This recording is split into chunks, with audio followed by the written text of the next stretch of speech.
Olá a todos, olá a todas, sejam todos bem-vindos a essa transmissão ao vivo organizada pela FETANCE e pelo Sindiúti. A gente vai debater hoje o novo Fundeb e as perspectivas para a educação, nesse período da pandemia. A gente sabe que está um debate muito forte nesse momento nas escolas, na classe dos educadores, a respeito do novo Fundeb, e a gente achou oportuno trazer esse debate hoje, para os nossos públicos, tanto os professores de Fortaleza, assim como os demais trabalhadores da educação, servidores da educação de todo o Ceará, que nos acompanham através da FETANCE. Bom, antes de começar, eu queria agradecer aqui o espaço que foi dado por uma série de páginas que a gente está transmitindo esse debate hoje. Estamos ao vivo pela CUT Brasil, pela CUT Ceará, pelo Comunicadores pela Democracia, pela Confetan, pela Frente Brasil Popular Ceará, pelo Simproc, pelo Sindicar, que é o Sindicato dos Servidores de Cariveaçu, Simproc é de Crateús, pelo Sindiúba, Sindicato de Guaiúba, Sindicato dos Servidores de Tamboril, Sindicato dos Servidores de Pacujá e Graça, Sindicato dos Servidores de Calcaia, Sindicato dos Servidores de Tapipoca, Tururu e Uruburetama, o Sindicep Umirim, que é o Sindicato dos Servidores de Umirim, o Sintepansa também, que é outro sindicato, e, obviamente, os geradores aqui, que são a FETANCE e o Sindiúti. A gente vai iniciar nosso debate e eu queria contextualizar um pouquinho o nosso público sobre o que está acontecendo em relação ao novo Fundeb. O atual Fundeb, que é o Fundo de Manutenção e Desenvolvimento da Educação Básica, foi instituído em 2006 e foi regulamentado em 2007 e tem um papel importantíssimo para os municípios, que é o nosso público prioritário hoje dessa live. Ele não é definitivo na Constituição brasileira e tem prazos de validade para o próximo dia 31 de dezembro, quando encerra-se os 14 anos de vigência desse atual fundo.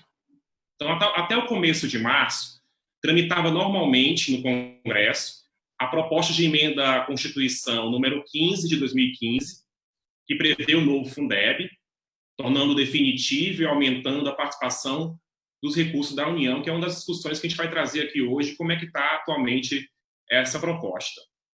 No entanto, a pandemia do novo coronavírus brecou o avanço do texto. Então, a corrida agora é para que possa ser votado o novo Fundeb ainda no primeiro semestre. Esse é o tema central da nossa live. Para debater esse assunto conosco, nós temos aqui a deputada federal, professora Dorinha Seabra, do DEM de Tocantins.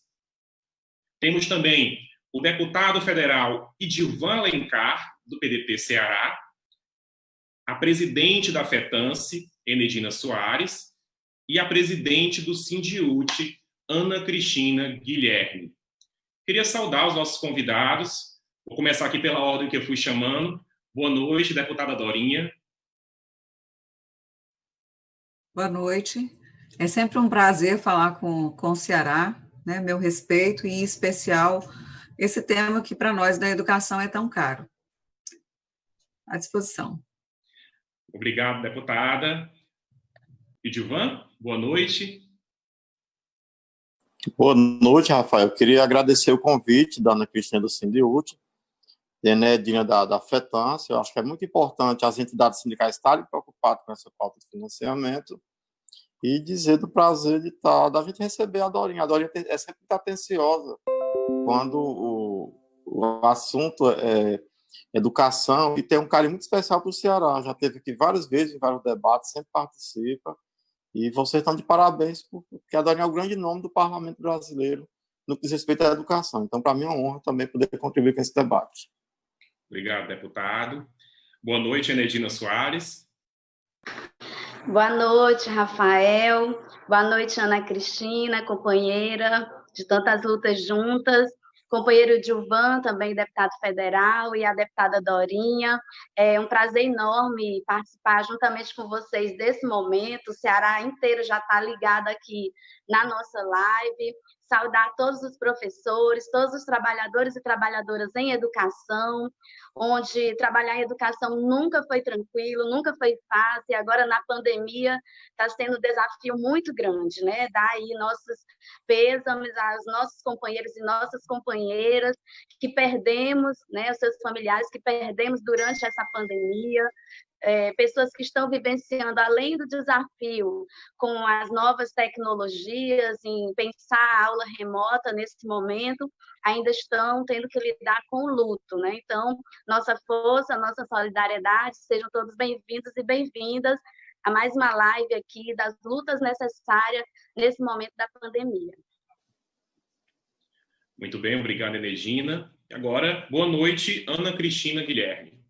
Boa noite, Rafael, Enedina. Muito obrigada à professora Dorinha, que é deputada, mas que gosta de ser identificada como professora.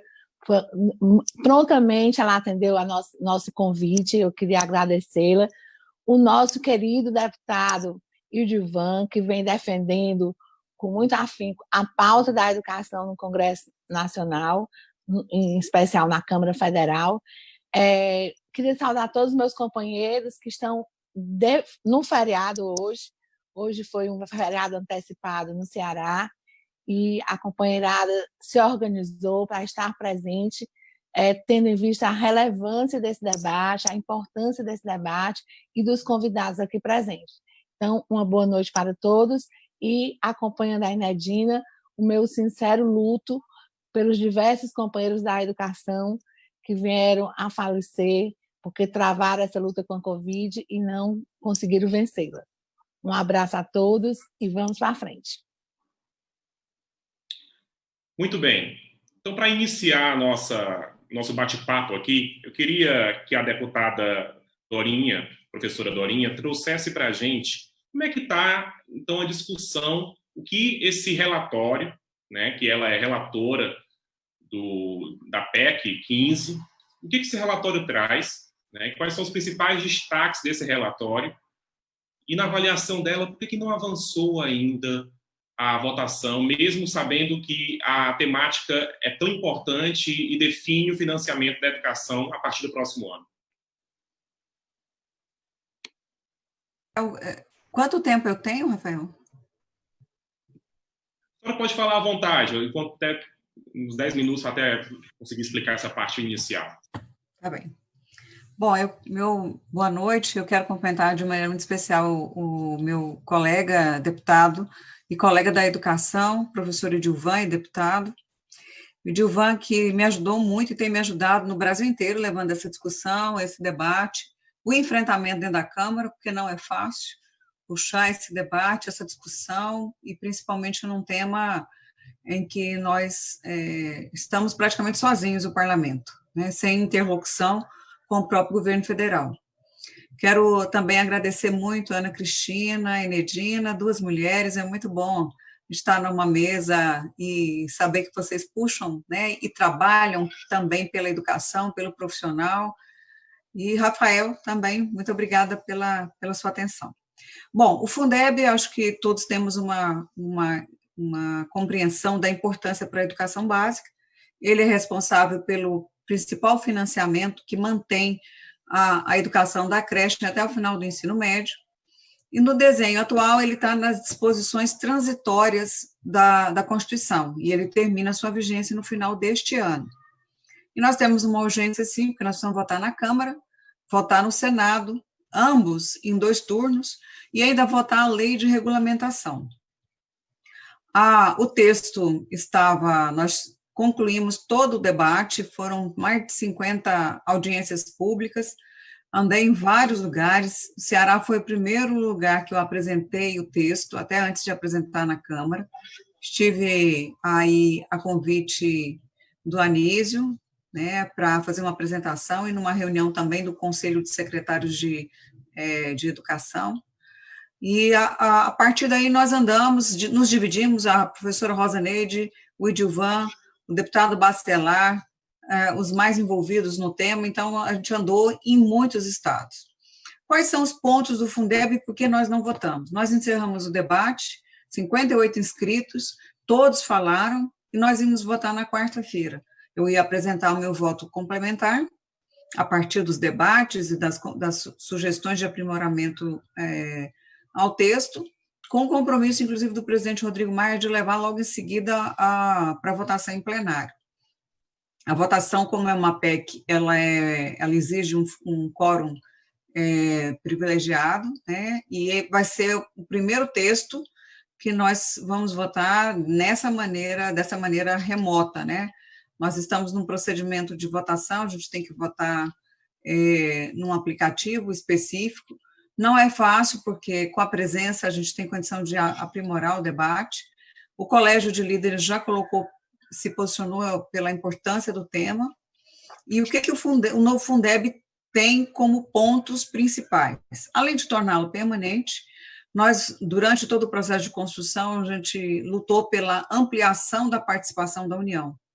A União, ao longo da duração toda do Fundeb, ela só complementa para 9 estados, 7 do Nordeste e 2 da região Norte, olhando a figura Estado a partir de um per capita mínimo nacional.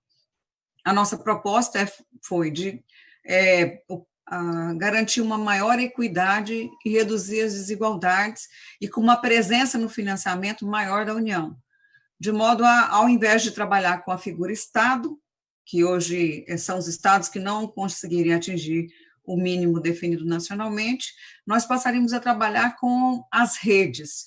Isso permite, no novo Fundeb, vai permitir que estados que nunca receberam complementação, mas que têm redes mais pobres e que precisam de ajuda, recebam essa complementação da União. Exemplo de Minas Gerais, que nunca recebeu, mas tem municípios muito pobres, e assim sucessivamente em todos os estados brasileiros. À medida que o bolo, né, o volume de recursos aumente, nós chegaríamos a mais municípios, a mais redes, né, sempre com esse foco das mais vulneráveis. Outro ponto do novo Fundeb é que esse novo desenho tivesse dentro da sua distribuição, ou seja, do bolo, a garantia de pelo menos 70% para os profissionais da educação. O atual texto, o atual Fundeb, é 60% para os professores e 40% para as outras despesas de manutenção, incluindo os trabalhadores em educação. Do ponto de vista conceitual, nós agregamos ao texto o conceito mais amplo, aumentamos o percentual. O deputado Edivan sabe que esse é um dos pontos de debate, muita gente gostaria que a gente nem colocasse, nem avançasse, nem tivesse assegurado em relação à questão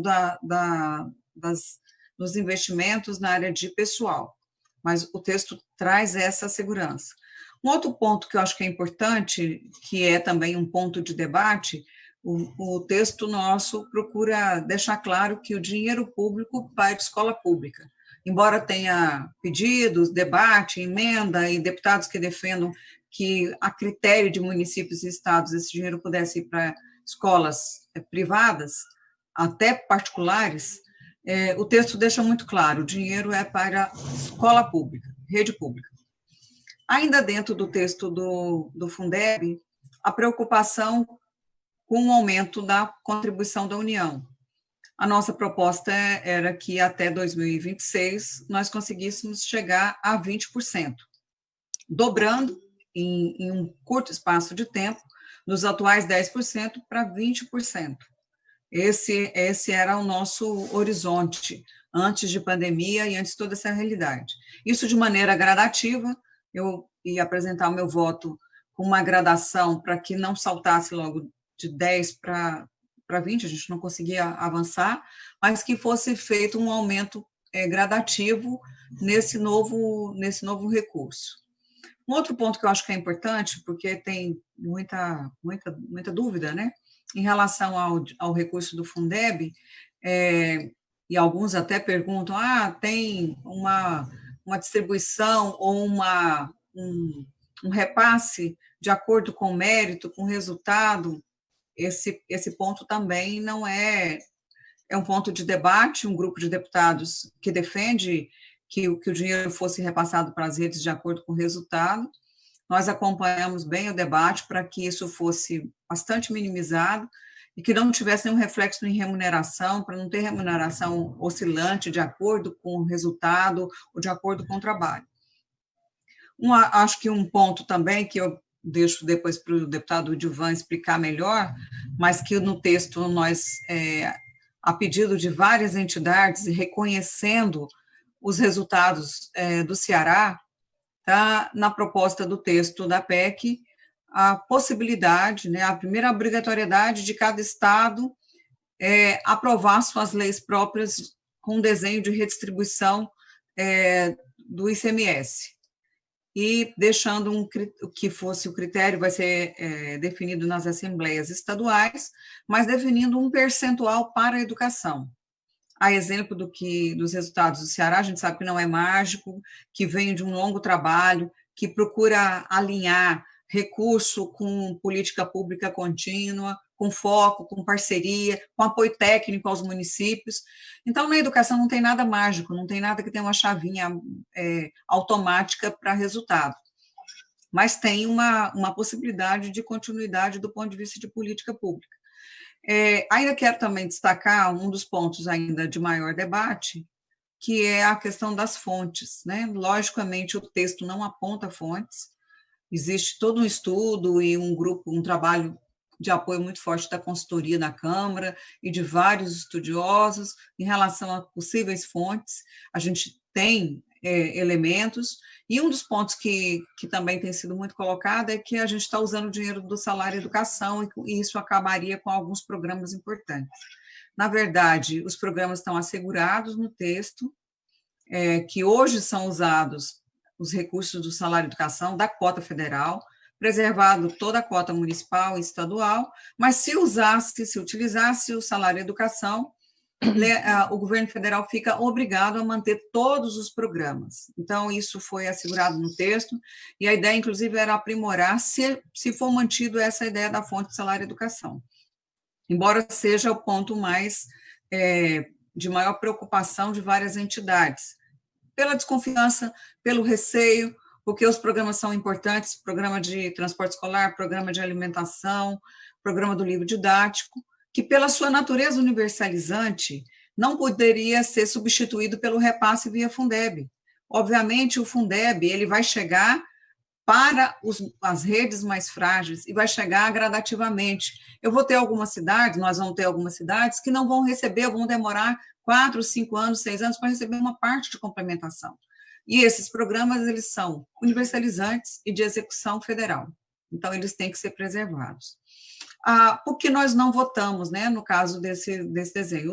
O cliente, através de aplicativo, sem a presença nossa para o corpo a corpo, para realmente pressionar pelo compromisso com a educação, vai ser o primeiro exercício. Então, a gente precisa levar um texto o mais enxuto possível, preservando as principais colunas e eixos de um Fundeb que seja mais equitativo, que reduza a desigualdade, que tenha o compromisso com a melhoria das condições de trabalho, né, a melhoria do investimento em educação. Não é verdade que a gente gasta muito em educação. Nós enfrentamos uma briga muito grande com vários economistas que publicam texto dizendo que o Brasil já gasta muito em educação, já investe o mesmo percentual do PIB. A gente esforça e mostra isso com dados, com os mesmos números que eles muitas vezes forçam para levar para o seu lado, né? Mas não é verdade. Quando a gente distribui por aluno, o nosso investimento é muito baixo, muito menor do que a maioria dos países que compõem a OCDE. O per capita nosso é muito baixo, nós temos uma baixa cobertura de educação integral, a educação infantil, o financiamento além de ter um valor insuficiente, esse financiamento ele não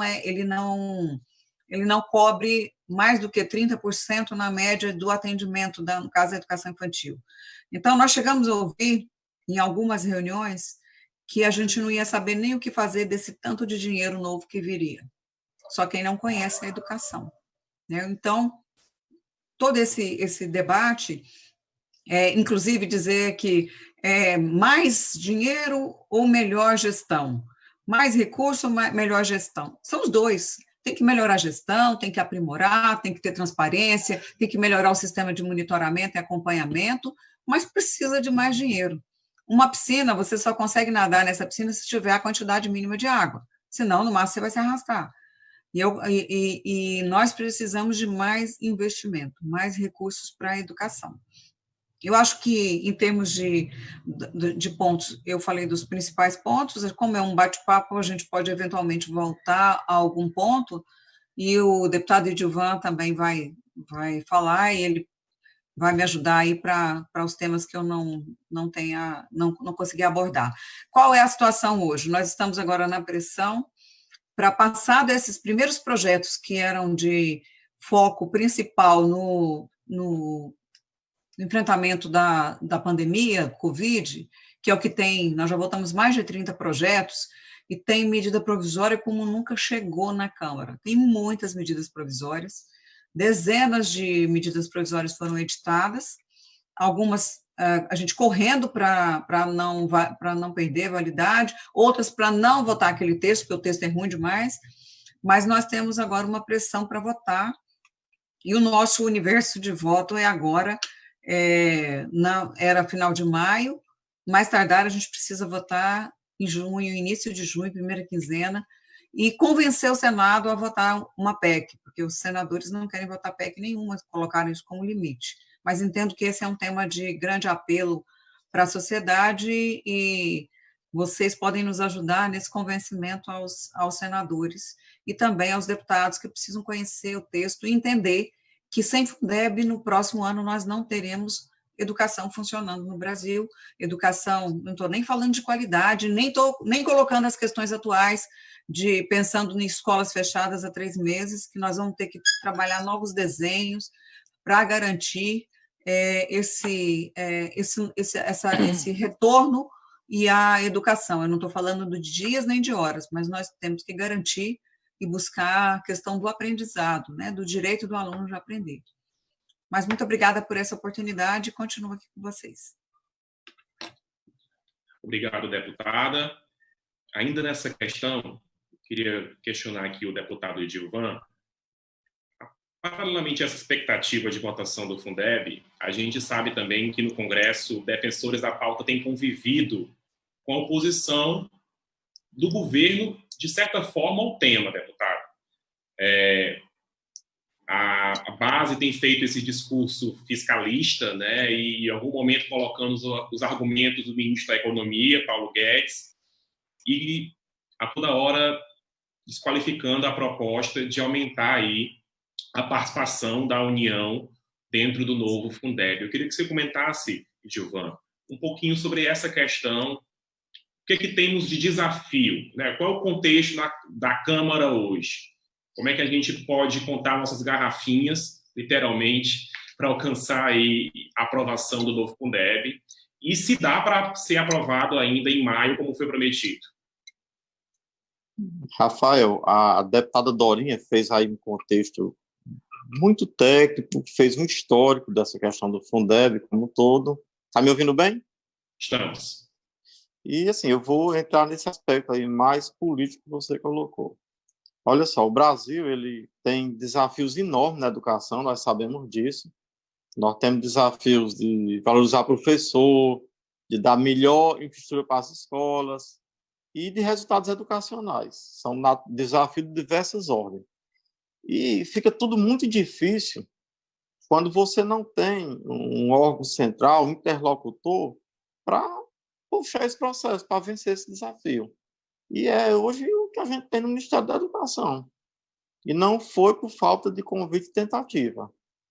Eu mesmo tive reunião no Ministério da Educação, junto com a Dorinha, para discutir essa questão do Fundeb, mas o MEC ficou alheio. Porque o direito à educação nesse país é algo muito novo. Ele vem com a Constituição de 1988. E o financiamento vem com o Fundef e com o Fundeb, né? 1997, Fundef, 2007, Fundeb.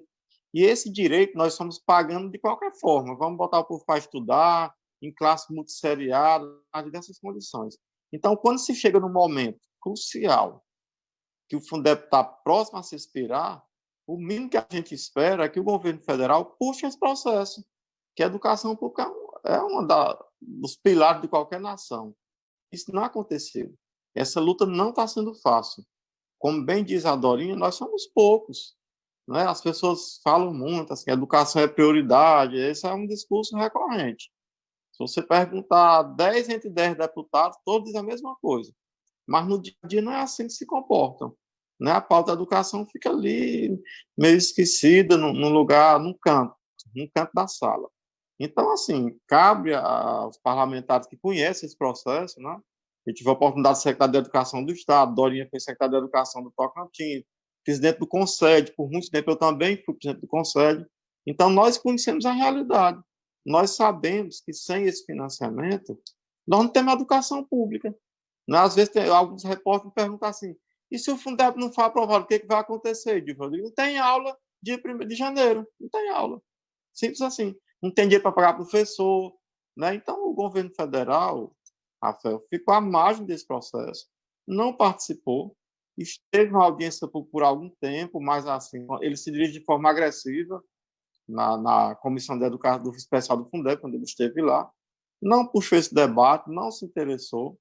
O ministro Paulo Guedes, por diversas vezes, mostrou seu desejo de desvincular os recursos com a educação, os gastos, o sagrado 25% que o Estado e a União gasta, 18%, que o Estado e municípios gastam, 18% da União.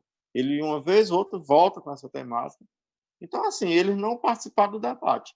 E o Rodrigo Maia, presidente da Câmara, é bom que se faça justiça, ele meio que apadrinhou esse processo do Fundeb, né? Inclusive trazendo para a discussão, já no final, a Casa Civil, o Ministério da Fazenda, né? Mas, assim, um debate interditado. O debate de educação nesse país é um debate interditado. Não existe debate com o Ministério da Educação, que era para puxar o processo. Então, assim, quando você fala em contar os votos, em contar o que é que aconteceu com esse processo, eu sou vice-presidente da comissão do Fundeb Especial, a deputada Dorinha, ela fez esse relatório, essa PEC é de 2015, né? 15/2015. Quase foi aprovado em 2018, só por uma questão da intervenção militar que teve no Rio de Janeiro, aí trancou a pauta, não podia ser votado PEC. Mas nesse último relatório, a deputada Dorinha, ela ouviu todos os segmentos. Quando você tem uma PEC, você tem todo um procedimento para se apresentar a sugestão. A deputada Dorinha, ela flexibilizou até por ofício. Né? Assim, passou no corredor e falou alguma coisa sobre o Fundeb, a Dorinha estava lá recebendo, para recepcionar. Então, esse texto não é o texto que eu gosto. Não é. Não é o texto da deputada Dorinha. Eu queria outra coisa. Eu queria era 40%, eu não queria 20%. Eu queria o Fundeb todo para equidade. Eu não queria um determinado percentual, que nesse momento vai estar ligado à qualidade. Não era essa nossa proposta. E esse texto ele foi sofrendo modificação em função de se construir um consenso. Então, assim, a gente espera que os parlamentares que apresentaram uma série de propostas, que foram acatadas, que eles tenham agora esse compromisso. Né? Eu fui em 17 estados desse país para defender um texto do Fundeb que não era esse. Não era esse. Então, agora esse texto vai para a discussão com todas as entidades, todos pela educação, Campanha Nacional pela Educação, Undime, Concede, né? Os professores tiveram, né, através lá do Elano, presente para isso. Não é o nosso texto, eu repito. Mas, nesse momento, é o que é viável. Então, ele foi construído para ser aprovado. Por quê? Porque contemplou diversos parlamentares. Então, por isso que nós apostamos nessa aprovação.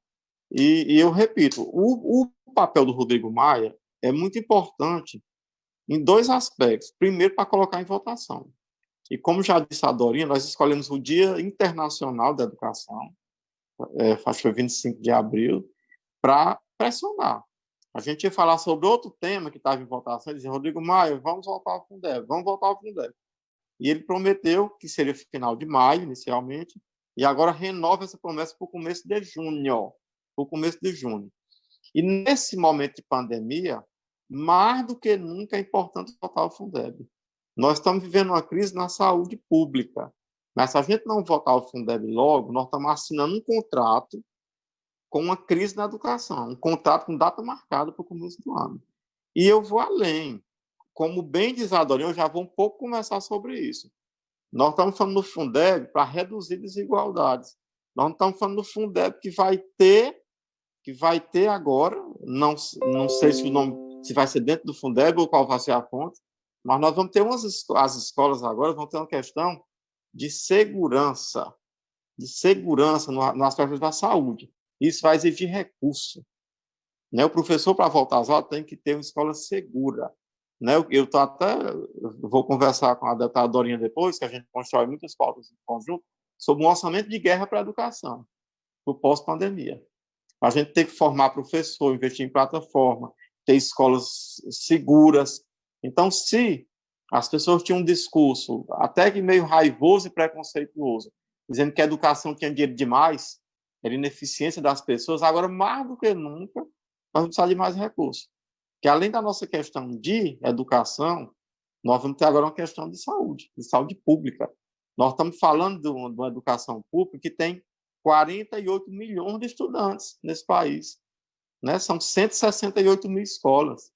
Nós temos que ter cuidado com a segurança dessas pessoas e dos 2 milhões e 200 mil professores só da educação básica. Né? Então, assim, esse Fundeb agora é uma questão essencial. Muitas pessoas estão dizendo mas tem um deputado que falou, bota o dinheiro todo para a saúde. Como assim? Como bota o dinheiro todo para a saúde? Se o país quer sair melhor dessa pandemia, não tem outro caminho a não investir num pilar chamado educação. Então, assim, urge, é importante, assim, é fundamental para o sucesso desse país votar o financiamento da educação. Então, assim, nós vamos aumentar essa pressão. Agora, eu me dirijo aqui de forma muito especial aos professores do Brasil que nos assistem nesse momento, né? Tem toda parte. Essa pauta, Fundeb, tem algumas pessoas que se colocam muito distante dela, né? Como que ela fosse um problema, às vezes, do... Ivan, aproveitar que você citou a audiência, nós estamos perto de 700 pessoas nos acompanhando ao vivo. Então, tem professores, educadores de todo o Brasil nos acompanhando ao vivo. Exato, pois meu chamamento é para que as pessoas aproximem essa pauta da sociedade. Porque essa questão do Fundeb não é para ser um assunto só do interesse da deputada Dorinha, da Ana Cristina, da Enedina, do secretário tal. Essa pauta interessa a toda a sociedade. Né? É para interessar ao aluno, ao pai do aluno, às famílias brasileiras. Se não tiver aprovação do Fundeb, nós não teremos escola pública no começo de 2021. Isso aí é certeza. Sobre essa pandemia, a gente tem uma série de certezas. Quando vai voltar, cadê a vacina? Agora, se quer ter uma certeza, não aprovar a Fundeb, não tem escola pública aberta em janeiro de 2021. Então, assim, quando você diz desse apoio político, eu acredito que sim, eu aposto. E a minha aposta vai em função da construção do texto. Porque nós cedemos tanto ao longo desse processo, a Dorinha fez, eu não sei nem qual é a versão desse relatório, perdeu-se a conta de qual é o número, quantas versões foram feitas. E essas versões foram feitas para agregar, porque o parlamento é um lugar plural. Não adianta você defender determinadas posições, defende, e perde. Não faz sentido. Né? Nós temos que ter um trabalho muito forte de articulação e de resultado. Porque sobre nós tem uma responsabilidade muito grande. Imagina uma aprovação disso, porque o deputado Dilvan, a Dorinha, embirraram no ponto. Tem que ser isso aqui, eu só aceito se for isso, só defendo. Aí vai para o plenário perder. Não pode ser dessa forma. A responsabilidade é muito grande. Então, o texto que está aí é o melhor que foi possível construir nesse contexto. Num contexto que tem, assim, que tem ameaças à democracia, que a educação não é pauta prioritária, nunca foi.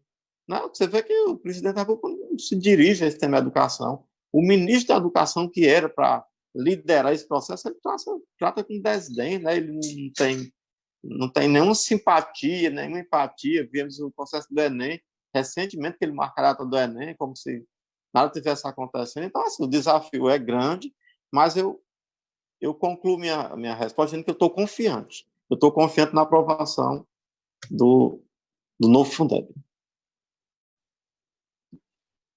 Muito bem, deputado, obrigado. Então, reforçando, nós estamos perto de 700 espectadores, estamos com 693 pessoas nos assistindo ao vivo. Então, meu muito obrigado ao público, e a gente vai continuar o debate trazendo números também. O principal mecanismo de financiamento da educação básica, como todo mundo sabe, é o Fundeb, a gente está falando disso ao longo dessa live, e ele é responsável por 50% de tudo que se investe por aluno e cada ano em pelo menos 4.810 municípios, ou seja, 86% dos 5.570 municípios brasileiros. Então, se o Fundeb for renovado, quase metade das escolas do país poderão, se ele não for renovado, né, quase metade das escolas do país poderão fechar as portas, que é o alarme aqui, é a atenção que a deputada Dorinha e o Divan têm colocado desde o início dessa live. Então, para comentar essa realidade dos municípios brasileiros, que talvez nem existam mais parte deles, porque grande parte dos recursos que circulam na cidade são de salários de professores, que são formam a maior categoria dos municípios brasileiros. Enedina, comenta com a gente, então, na sua avaliação, esse impacto, essa importância que o Fundeb tem para a organização não só da educação, mas para a sustentação econômica de um país tão cheio de desigualdades. Bom, primeiro a gente precisa destacar que nós vivemos em um estado onde boa parte dos municípios, quase 100% dos municípios do estado do Ceará, sobrevivem de transferências federais, né? A maioria dos nossos municípios do estado do Ceará não tem uma arrecadação própria que dê sustentação às necessidades básicas da população. Então, tem essa dependência dos repasses federais.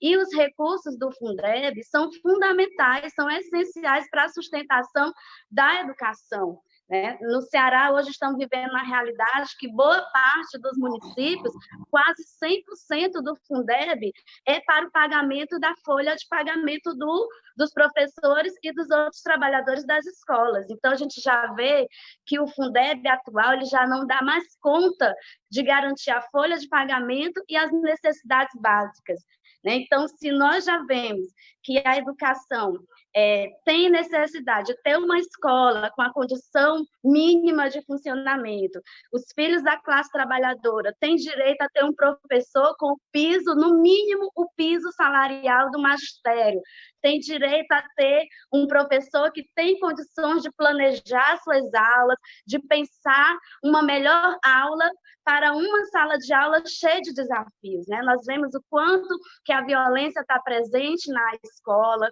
o quanto que os problemas sociais que as famílias brasileiras vivenciam, isso chega com muita intensidade, muitas vezes o professor tem que se virar com tudo isso e muitas vezes ainda leva a culpa, né, do insucesso, do fracasso, das dificuldades que as crianças têm de aprendizagem, né? Então, muitas vezes, todo um sistema que tem uma problemática que é enorme de problemas sociais, né, muitas vezes de gestão desses recursos, né, nos municípios, de controle social desses recursos, e aí quem leva a culpa de todo esse sistema que não está dando o resultado que a gente gostaria, são os professores. Então, mais do que nunca, nós compreendemos que precisamos desse novo Fundeb, precisamos de mais recursos para a educação, estamos vivenciando um histórico de cortes na educação, quer seja na educação superior, na pesquisa, né? A educação não é a prioridade nesse governo neoliberal,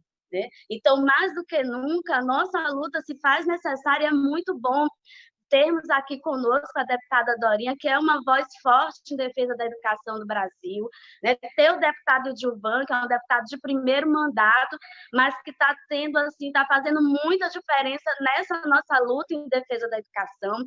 Nós, mais do que nunca, sabemos como é o discurso antes de ser eleito de muitos prefeitos e como é o discurso depois da eleição no que trata da educação, na valorização do magistério, e de investimentos. Então, compreendemos que seja fundamental nesse momento todas as pessoas que estão nos acompanhando, que possam estar compartilhando essa live, possam estar colocando no grupos das escolas, nos grupos do seu município, no grupo de quem luta, porque essa luta precisa ganhar cada vez mais força, porque não está sendo fácil, a gente está remando sempre contra a maré, e agora nessa pandemia, mais do que nunca, né? A gente está confiante que tudo isso vai passar, mas que escola nós teremos depois da pandemia, né? Então, temos muitos desafios para continuar aquela educação que a gente tinha antes da pandemia, e após a pandemia, temos aí muitos mais desafios.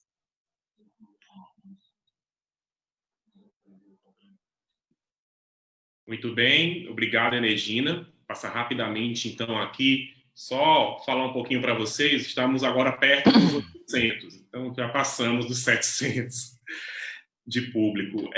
Ana Cristina, né, o movimento sindical dos trabalhadores da educação propõe a subvinculação de, no mínimo, 80% dos recursos do Fundeb para remunerar todos os profissionais da educação. Eu queria que você comentasse um pouco sobre essa proposta, além de tudo, a proposta dos 40%, que ainda continua sendo uma das defesas hoje do movimento sindical desse setor.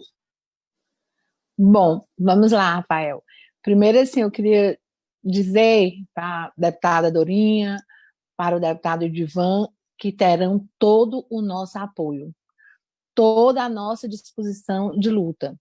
Acho até que essas divergências, que também foram da deputada Dorinha, que também foram do deputado Edivan, com o relatório final, né, não era o que se pensava, não era o que se queria, é um grandiosíssimo avanço na conjuntura de uma proposta de Estado mínimo e de abandono social no qual a educação está inclusa, né? Então, esse reconhecimento é muito importante, porque se a gente não reconhece essa importância, nós vamos continuar elegendo deputados, deputadas, vereadores, prefeitos que não têm nenhum compromisso com a educação pública. Quero deixar muito claro também que nós, professores, eu sou da CNTE, sou da direção executiva da CNTE, faço parte da direção, nós já superamos a distância do que nós queríamos para o que nós temos. Hoje nós queremos a aprovação desse texto. E a nossa pressão, deputada Dorinha, vai ser de total apoio ao texto que a deputada Ora é relatora. E aí, nessa conversa, nesse diálogo com os que estão nos escutando, essa live vai ficar disponível nas nossas redes sociais. Assim, a gente tem um grande trabalho de formação de professores. A nossa discussão tem sido esta. Nós não podemos cair no sectarismo, né? E nós não podemos também querer que numa conjuntura dessa, onde a simples mudança da data do Enem gerou uma discussão de dias, de semanas, né? Numa conjuntura dessa, a gente pode achar que teria um texto nessa conjuntura que nos atendesse mais do que dos avanços que esse já conseguiu. Então, os avanços desse texto é por nós reconhecido, né? Então, eu não vou mais nem falar do que nós queríamos, e eu tenho certeza que era o que a deputada, que é a professora, queria, que o deputado Edivan, que estava na educação, queria. Então, já ultrapassamos isso, e a nossa posição nacional será de apoio a esse texto e que esse texto seja votado. Então, isso para ficar muito claro, né? Para não ter... Porque aí os deputados ficam na insegurança, porque eles ficam dentro de uma pressão grande. O governo contra, né? A maioria do Congresso Nacional não está alheio à pauta da educação. E eles não têm o apoio da classe trabalhadora, o apoio dos educadores, aí fica muito difícil você conduzir esse processo. Então, deputada, do Ceará, do Brasil, você terá o apoio à relatoria do seu texto, assim como o deputado Edivan, que nos conhece, sabe que a nossa fala tem sido esta, né? Agora é hora de apoio. Nós queremos dizer também, né, e aqui eu falo para meus companheiros que estão nos escutando, de todo o Ceará, que nós precisamos fazer pressão, né? Precisamos fazer pressão no presidente Rodrigo Maia. Eu acho que agora, essa semana, a nossa militância virtual tem que estar no Instagram do deputado Rodrigo Maia, que é o presidente, que tem que pautar isso. Porque nós estamos ficando sem oxigênio, sem tempo. Porque esse texto precisa, como a deputada disse, ser votado na Câmara, no Senado, ser sancionado e ser regulamentado, né? Senão, as escolas, como todos já falaram, né? A maioria das escolas não vão existir no dia 1º de janeiro. E aí, a gente precisa debater, né? Inclusive, saber defender esta pauta, né?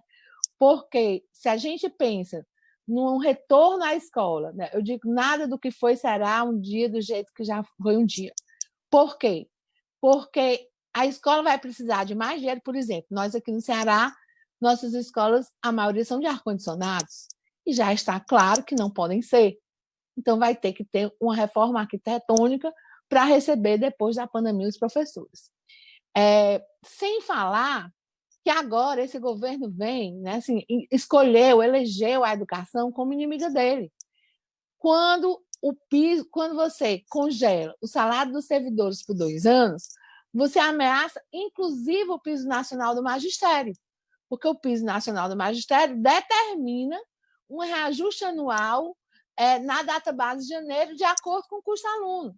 Quando você ignora essa norma da educação nacional, você ameaça essa norma de existir. Como é que será? Depois de 2 anos, vão dar o reajuste retroativo que a gente perdeu nos anos, ou a gente vai ficar, os professores vão ficar sempre, historicamente, dentro de escolas sucateadas e com salários defasados. Onde é que a gente podia imaginar que a Lei de Diretrizes e Bases da Educação determina a obrigatoriedade do planejamento e o governo de Santa Catarina está questionando a horatividade? Ora, se não for dentro da escola que ele vai fazer o planejamento, o governo de Santa Catarina está questionando que os professores têm que fazer trabalho escravo, têm que levar para as suas casas, num espaço pequeno de convivência familiar, o trabalho que não é feito na horatividade.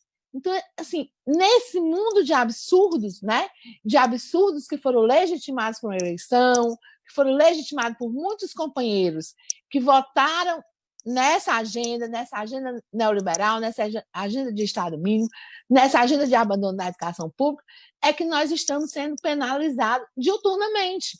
Nós não podemos admitir que acabe o terço, nós não podemos admitir que acabe o piso nacional, porque foram conquistas, deputada Dorinha e deputada Edivan, de 50 anos de greve, de luta, de resistência, falando muitas vezes sozinho para bancadas de políticos que não tinham esse compromisso com a educação. E, ora, a educação ela está ligada ao combate à Covid-19 e às outras pandemias que já são anunciadas que poderão chegar. Por quê?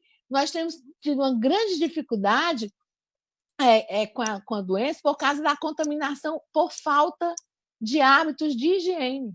As nossas escolas, elas são totalmente precárias na higiene. Elas não têm pia, elas não têm banheiros, né?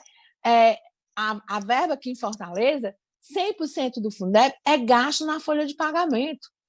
Como vai o município de Fortaleza conciliar essa necessidade dessa nova escola com número de alunos reduzido, com ventilações em salas de aula, com higiene, com álcool gel, se não tiver um recurso, né? E aí eu já entro também na pauta do deputado Edivan, que diz, olha, isso aqui que a gente conseguiu chegar nem vislumbrava a conjuntura que nós vivemos hoje. Nessa conjuntura, precisamos de muito mais dinheiro, né? Muito mais dinheiro do que a gente possa imaginar para que essas escolas, e aí às vezes eu fico, toda vez que o governador sinaliza para um retorno às aulas, a categoria entra em pânico, né? Porque a categoria conhece as escolas, conhece as condições das escolas, conhece como os recursos chegam nas escolas, muitas vezes financiado pelos professores, que tiram do seu sustento para comprar um pincel para dar aula, porque o pincel não chegou, porque o recurso não tem uma temporalidade que deveria ter. Então, é nessa conjuntura, né, que a gente insiste em dizer que nós precisamos de pressão. Pressão, pressão, pressão, pressão. E pressão é numérico, né? Pressão, aqui nós temos 800 pessoas assistindo e essas 800 pessoas estão na pressão no Ceará. Mas nós precisamos de muito mais. Nós precisamos de muito mais. Porque nós não podemos achar que vamos conseguir vencer esta pauta. O projeto está pronto? Está pronto. Mas hoje a situação dos parlamentares é bem diferente da situação de 6 meses atrás, que você podia continuar conversando com as pessoas dentro dos corredores da Câmara Federal, do Senado Federal, convencendo o político. Hoje está todo mundo bem cômodo para votar no distanciamento de um Zoom como esse nosso aqui, e sem pressão nenhuma. Se a pressão não for nas redes sociais, nós não vamos alcançar que isso seja colocado em pauta. E se não for colocado em pauta, no tempo que é necessário para esta pauta para aprovar e ser regulamentado, está o apocalipse da educação anunciado, né? O Covid-19 vai matar também a escola pública brasileira. E outra coisa que a gente precisa entender é que é ano eleitoral e que a gente precisa também pressionar os vereadores da cidade. Nós somos aqui trabalhadores dos municípios, né? Os candidatos a prefeito, porque isso também faz uma pressão no presidente da Câmara. Os partidos que estão nos municípios são os partidos que estão na Câmara Federal e no Senado Federal. Então, nós precisamos fazer esta pressão, porque está aí. Quem imaginou um dia, deputado Edivan, que não se aposentaria com 50 anos e 25 anos de idade? Todos os professores tinham a certeza que iriam se aposentar na aposentadoria especial do professor. E hoje já se apavoram, né? A gente estava conversando aqui antes de começar, que a maioria da categoria já tem, assim, dos municípios, já tem idade de se preocupar com a Covid. Nós já perdemos vários professores, várias merendeiras, vários porteiros de escola, vários secretários de escola. Então, assim, é uma matança, é uma extinção. No mesmo momento, a gente tem que ver o que é que está por trás disso. Por que o governo federal não está interessado no dinheiro do Fundeb? O governo federal fala de homeschool. O governo federal fala de educação à distância. Ele não está preocupado nessa escola. Talvez seja um objetivo dele que a escola realmente não exista, para existir uma nova alternativa privatista, mercantilista, de escola de educação pública no Brasil. Então, é necessário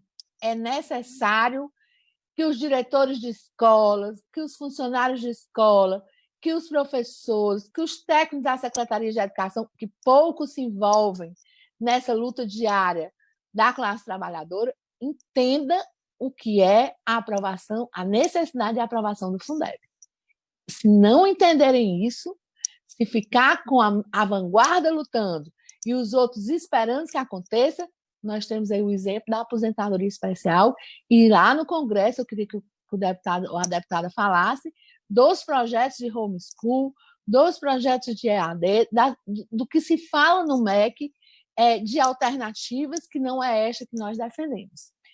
E, mais uma vez, dizer para os deputados, os que estão aqui, os deputados da comissão, que têm tido um trabalho exaustivo neste Congresso Nacional com a pauta de aprovação do novo Fundeb, que o apoio da classe trabalhadora terão.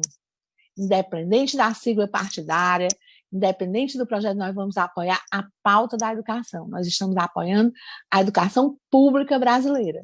E nós vamos continuar apoiando e vamos continuar na pressão para que esse projeto seja aprovado.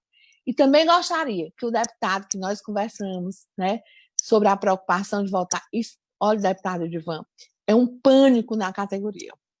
Um pânico. Os professores estão em desespero, porque as salas de aula, o espaço da sala de aula, o Conselho Nacional de Educação determina a quantidade de alunos da sala de aula, mas não fiscaliza o tamanho dos espaços dessas salas de aula. Então, esse distanciamento de 1 metro, isso não existe numa sala de aula, é um amontoado de crianças juntos, a mobília totalmente desadequada.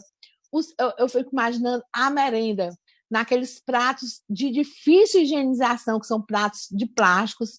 É o que se tem dentro das escolas. Como é que vai ser essa? Eu me apavora, né? Me apavora a situação dessas escolas no retorno e como é que vai ser esse retorno. Da mesma forma que me apavora que não haja retorno, porque é o campo fértil para EAD e para homeschool. Então, a gente fica num dilema muito sério. Nós vamos querer que retorne para que a gente não abra espaço para a proposta do governo federal de homeschool e de EAD, mas nós vamos morrer nessa escola?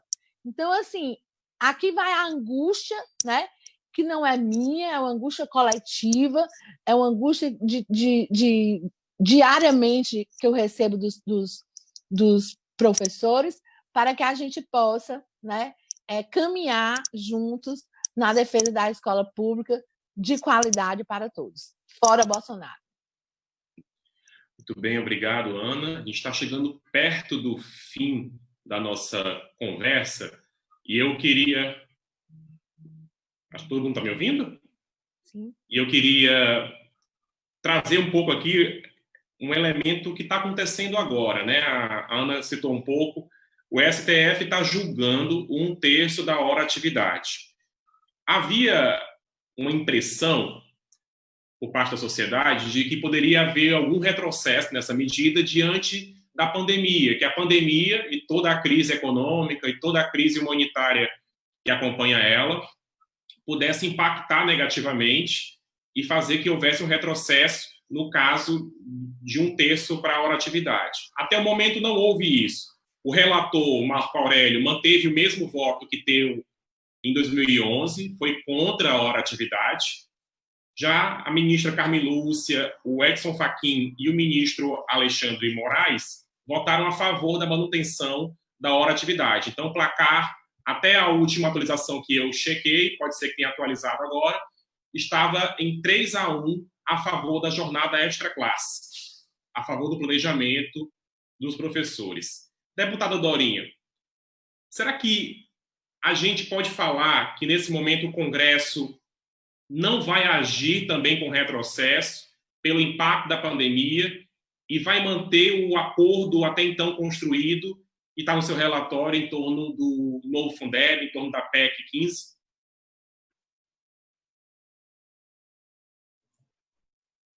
Bom, Rafael, na verdade, nós, depois, já nesse contexto já da pandemia, nós temos realizado algumas reuniões temáticas com entidades, com instituições, por isso eu acho muito importante o que a Ana Cristina falou, e o Edivan tem repetido isso em vários momentos. Nós precisamos entender qual é o contexto que nós estamos, o perfil do Congresso e a dificuldade nossa, que já era grande de votar o texto anterior, e agora nessa situação em que todos nós sabemos que se tinha um problema fiscal, ele piorou enormemente e ainda não piorou o suficiente, porque nós ainda temos carência de várias políticas públicas de apoio aos pequenos, aos vulneráveis, que precisa e demanda de dinheiro público. Na verdade, já tinha que ter acontecido, inclusive, algumas medidas em maior escala, como é o caso inclusive do auxílio emergencial, a questão da continuidade dele. Então, eu não sei, nós vamos partir do que nós temos construído, né? E é muito importante essa mobilização que foi falada agora pela Ana Cristina, a mobilização junto aos líderes partidários, isso é muito importante, Ana Cristina, além do trabalho com os deputados, com o próprio presidente Rodrigo Maia, mas os líderes partidários. É possível vocês terem acesso de quem é que lidera cada partido. Hoje nós temos um bloco grande, né, que é liderado pelo deputado Arthur Lira, que só ele já reúne mais de 200 deputados. Mas tem os líderes partidários e já ajuda bastante nesse debate. Inclusive, para isso, Rafael, eu acho que assim, o Fundeb, do ponto de vista de impacto em relação à situação fiscal do Brasil, nós tínhamos chegado a um valor que eu entendo que era possível, está dentro do contexto do Ministério da Educação, dos recursos que tem. Obviamente, talvez a gente precise ampliar ou fazer uma gradação maior em relação ao tempo para o alcance dos 20%, ou dividir. Isso eu não sei, porque nós estamos aguardando essa reunião com a mesa, justamente também para entender que nós precisamos muito que a mudança do ponto de vista da complementação da União surta efeito. Não adianta a gente diluir tanto que não vai ter efeito nenhum para a gente poder ter realmente mudança do ponto de vista de política pública e per capita. Como chegar a mais cidades, a mais redes, sem dinheiro novo? Se nós optamos por manter um modelo híbrido para preservar principalmente os estados, os 7 do Nordeste e os 2 da região Norte, que já recebem complementação. Então, a gente só vai ter recurso novo para investimento em melhoria do trabalho na escola, com a parte além dos 10%. Então, acho que essa é uma luta que a gente precisa manter em relação ao crescimento percentual, principalmente reconhecendo que o Fundeb precisa avançar. É muito importante a gente reconhecer, né, e hoje eu vi um comentário, não sei se o deputado Edilvan viu, em algum grupo da Câmara, para a gente estar alerta em relação à questão da vinculação e subvinculação, que não é novidade, que a União, né, através do Ministério da Economia, defende a educação, mas a desvinculação de recursos e a subvinculação. E o discurso hoje tem sido feito a proposta para as entidades municipalistas, justamente nesse sentido. Olha, vocês terão enormes despesas do ponto de vista para lidar com a pandemia, e seria uma ótima oportunidade que vocês recebam o dinheiro, mas que vocês possam colocar na saúde. Nós ouvimos de deputados dentro do plenário dizendo isso, as escolas estão fechadas mesmo, qual o problema de pegar o dinheiro da educação e enviar para a saúde? Pessoas equivocadas, completamente fora da realidade, e mais do que nunca essa contextualização do que nós vamos ter que fazer que é uma coisa que ninguém planejava, que ninguém imaginava, para lidar com a pandemia. As nossas escolas não têm a menor condição de serem reabertas sem um total investimento de adequação, porque nós já não estamos nem falando dos hábitos, dos novos hábitos que nós precisamos construir, das novas relações, do lidar que nós vamos ter que lidar de maneira diferente. Nós estamos falando de estrutura, de condições para que a escola possa se organizar com maior espaço físico, com formação de turmas de maneira diferenciada, com mais, talvez, principalmente, nós vamos precisar de gente, né, professores e técnicos, pessoal de limpeza, estruturas de proteção para esses trabalhadores, nós precisamos, para as crianças também, não dá para imaginar que a criança vai ter condição de, todo dia, ter uma máscara nova para vir para a escola, chegar, jogar essa máscara fora, pegar uma máscara, ter as condições de higiene, ao longo da duração de aula, fazer essa troca. As famílias, a grande maioria, não tem condição desse investimento, né? E os profissionais? Como é que nós vamos reorganizar essa escola? Então, Rafael, apesar de reconhecer que nós tivemos um grande comprometimento do ponto de vista fiscal para um país que não é verdade que estava bem em janeiro, fevereiro, que nós ouvimos o ministro da Economia falar isso, a gente já estava bem, a gente não estava bem, né? Nós temos problemas estruturais do ponto de vista da sociedade. Então, nós precisamos sim manter agora ter essa visão, Ana Cristina, que você falou, a Enedina também, o deputado Edilvan também. O nosso maior desafio é votar o Fundeb, um Fundeb permanente, não perdendo essa perspectiva de que o Fundeb ele é estruturante para a educação, e não significa muito dinheiro. Nós estamos longe de atingir o patamar do custo aluno qualidade inicial, ou seja, daquela situação inicial de trabalho. E muitos elementos que a gente não considerava anteriormente, nós vamos ter que considerar nesse perfil da escola, do retorno, quando nós teremos segurança, como é que nós vamos voltar, o que precisa ser feito e aprovado agora para que as escolas se organizem, para quando tiver condição de voltar, em que condições nós vamos ter que garantir nas escolas. Então, assim, a nossa luta é para que, no mínimo, a gente consiga manter os 20%, sim, ainda que tenha que fazer essa análise de tempo e de organização. Muito bem, deputada, obrigado. Então, que nosso público aí recorde os 2 pontos principais, né? É Fundeb permanente e gradativamente o percentual de colaboração da União subir até 20%. Esses são os elementos principais da proposta. Vou passar rapidamente para o deputado Edilvan.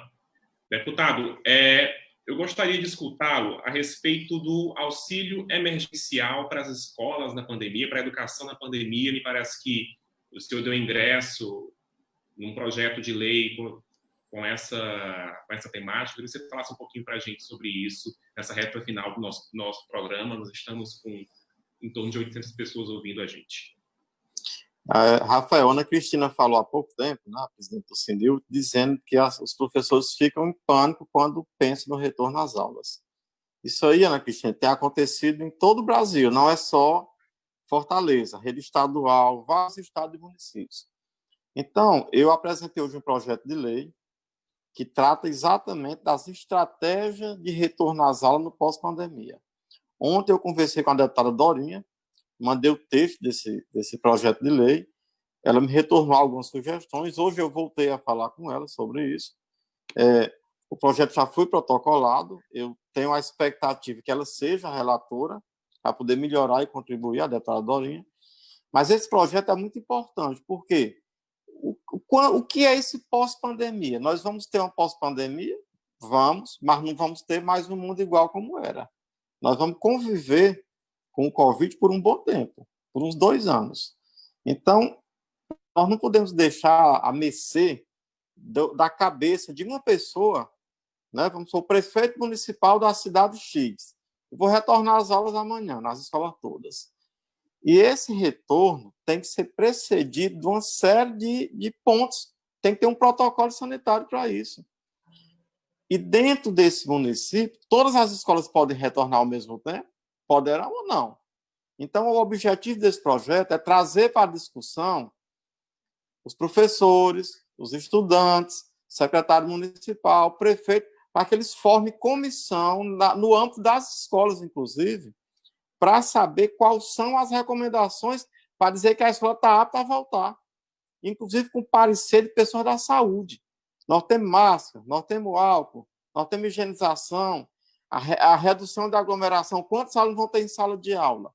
E a gente discute todos os pontos para dar segurança. Segurança a quem? Aos trabalhadores da educação, profissionais, aos estudantes. Porque vamos supor que um estudante desse vai para uma escola e contrai Covid. Chega em casa, tem uma avó, muitos moram com a avó, ela vem a óbito. Como é que fica a situação da escola? Nós estamos assistindo a volta em outros países, né? Eu tenho acompanhado, a Dinamarca voltou, a Noruega, a Alemanha, a Áustria, França, Islândia, Portugal, França. A França é um abre e fecha. Abre a escola, fecha a escola. Abre a escola, fecha a escola. Portugal voltou 2º e 3º ano. China voltou só quem vai fazer o Enem de lá. Então, assim, esse projeto de lei eu estou fazendo um convite, né? Esse projeto foi protocolado hoje, eu coloquei nas redes sociais, Facebook, que eu quero que as pessoas contribuam. Quais são os requisitos para a gente dizer, essa escola está apta a voltar? E eu repito, isso não pode ser uma decisão unilateral. Imagina o secretário de Educação do município, vou voltar às minhas atividades. Aí não tem pia na escola, eu vou lá botar 500 meninos que chegam ao mesmo tempo na escola, e no interior, com transporte escolar, um ônibus lotado, não pode ser dessa forma. Nós estamos falando de vidas. Mais do que ninguém, eu defendo a educação. Mas antes da educação, nós temos que viver. Nós temos que estar vivos. Nós, professores, nós, estudantes, nós, comunidade de estudantes. Então, esse projeto, eu espero que ele seja abraçado por os profissionais da educação, porque ele vem exatamente nesse sentido, né, do que você colocou, né, Cristina? Então, como é que a gente vai reduzir esse medo no retorno às aulas? É dando segurança. Tem que ter profissional da saúde, da assistência social. E quando eu falo dessa questão da segurança, também tem os fatores socioemocionais. Tem muita gente abalada, tem a questão de acolhimento. Né? Tem muito professor abalado que perdeu o familiar. Tem muitos estudantes que vão voltar e que passaram fome, perderam familiares. Então, como é que vai ter esse clima? E como diz também a Dorinha, ontem ela me alertou, e eu incluí, e a questão da aprendizagem. Como é que nós vamos tratar isso? Nós vamos estar com pessoas em nível diferenciado mais ainda. Ou seja, educação pública, ser professor, sempre foi um desafio. Sempre foi um desafio. Você chegar numa sala de aula, encontrar diversos estudantes de várias realidades, de muitas complexidades, agora vai ser mais desafiador ainda. Eu até digo, quer ser bom, vai para a escola pública, vai ser diretor, vai ser coordenador, vai ser professor de escola pública. Então, agora, isso vai ser mais desafiador. Então, esse projeto de lei, eu tinha conversado com a Cristina semana passada, e ela disse, pois esse tema me interessa muito. E a gente está anunciando aqui em primeira mão, nessa live, eu ainda não tinha debatido, né? E querendo aí que o Rodrigo Maia possa designar a Dorinha como relatora, que ela pode contribuir, ajudar e já está disponível nas minhas redes sociais, tem lá um espaço para receber sugestões. Eu espero aí muita contribuição de vocês aí da afetância do Sindiúti. Em rápidas palavras, esse é o objetivo do projeto. Bem, vamos terminar a live, inclusive, com uma proposta aí de coletiva sendo construída entre os deputados em benefício da educação. Vou tentar colocar todo mundo na tela. Opa, deixa eu tirar aqui esse banner, que eu estou operando aqui também essa mesa. Opa, banner errado. Então, eu queria agradecer fortemente a deputada professora Dorinha, do DEM do Tocantins, agradecer o deputado federal Edilvan Alencar, que é aqui do Ceará, do PDT Ceará. Queria agradecer também a Enedina Soares e agradecer a Ana Cristina Guilherme. Elas lideram o movimento sindical aqui no Estado, tem cargo na CNTE, na CUT, na FETANS, como foi colocado, também sindicato de base da região metropolitana, no caso da Enedina está no Sindicep Calcaia. Então, são pessoas que estão acompanhando de perto todo o debate da educação, todo o debate do serviço público, que eu acho que foi essa importante contribuição que nós colocamos ao longo dessa... Deixa eu olhar aqui quanto tempo nós temos. 1h13. Passei um pouquinho do combinado. Então, muito obrigado, deputada Dorinha. Por favor. Deputado Edivan, também agradeço. Enedina, Ana Cristina. E a gente volta na semana que vem com mais um debate ao vivo sobre tudo que interessa os servidores públicos, tudo que interessa a classe trabalhadora, os direitos sociais, a educação, a saúde. E não esqueçam, terminou o vídeo, compartilha com o colega e coloca lá a hashtag Novo Fundeb já, Novo Fundeb, eu nem sei qual é a hashtag, mas vamos compartilhar e fortalecer a mobilização, marcar os deputados, como a Dorinha colocou, como o Edivan colocou, fortalecer esse debate para que a gente consiga aprovar o financiamento da educação a partir de 2021. Até mais. Tchau, tchau.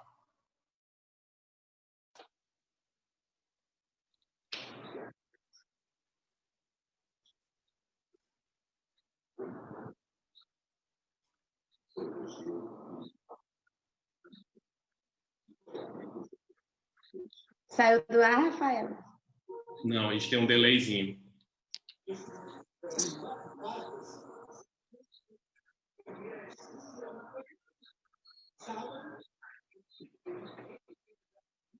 Eu já falo com vocês. Eu vou olhar aqui se falta só 1 minuto mesmo. É geralmente 1 minuto de diferença.